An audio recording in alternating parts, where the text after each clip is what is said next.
كل الموضوع كله كام باكو بسكوت، 6 باكو بسكوت من ابو 5 جنيه زي ما انت شايفه كده، وهتعملي 12 قطعه من اللي بنشتريهم بالغالي. يا رب يا رب كل اللي يعمل لايك وشير للفيديو ده صلى عند حبيبك محمد عليه افضل الصلاه والسلام.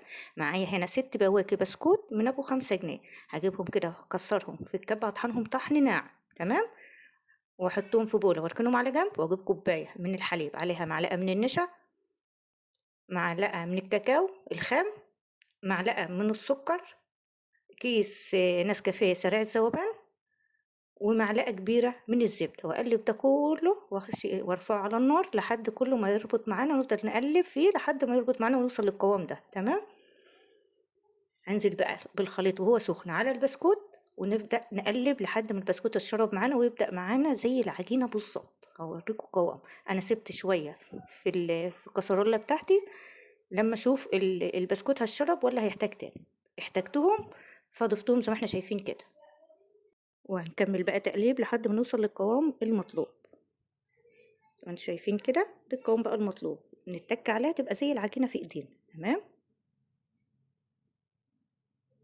طبعا هي لسه دافية، وهي دافية كده هناخدها في كيس تلاجة مفتوح كده، ونبدأ نفردها زي الكيك. دي الطبقة اللي انا محتاجاها، ولا رفيعة قوي ولا سميكة. تمام. وابدأ اسوي الاطراف كلها واخليها كلها سمك واحد. هنا طبعا الكريمة بتاعتنا، طبعا كوباية من الكريمة عليها كوباية من المية الساقعة أو اللبن الساقع. الكريمة في الصيف بنحط كوباية قصاد كوباية، في الشتاء كوباية ونص من المية أو اللبن قصاد الكوباية. تمام.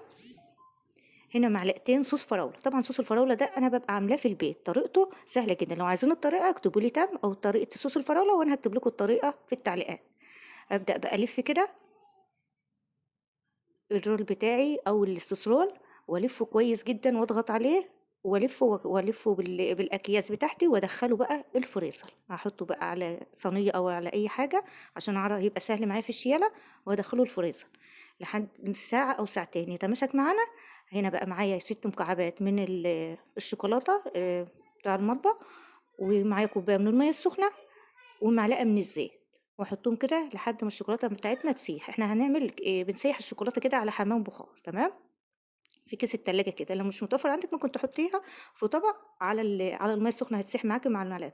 بعد كده ما طلعت خرجت بقى السوسرول من الفريزر بعد ما تماسك معانا، والشوكولاته كانت هدت ما عادتش سخنه. تمام. بدرجه حراره المطبخ انزل بقى زين بقى الشوكولاته كده على السوسرول زي ما انتم شايفين.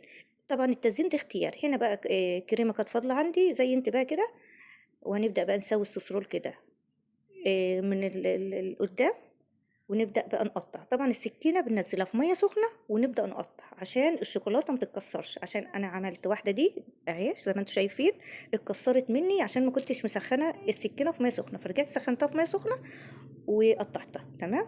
ودي الشكل النهائي للسوسرول. بسم الله ما شاء الله.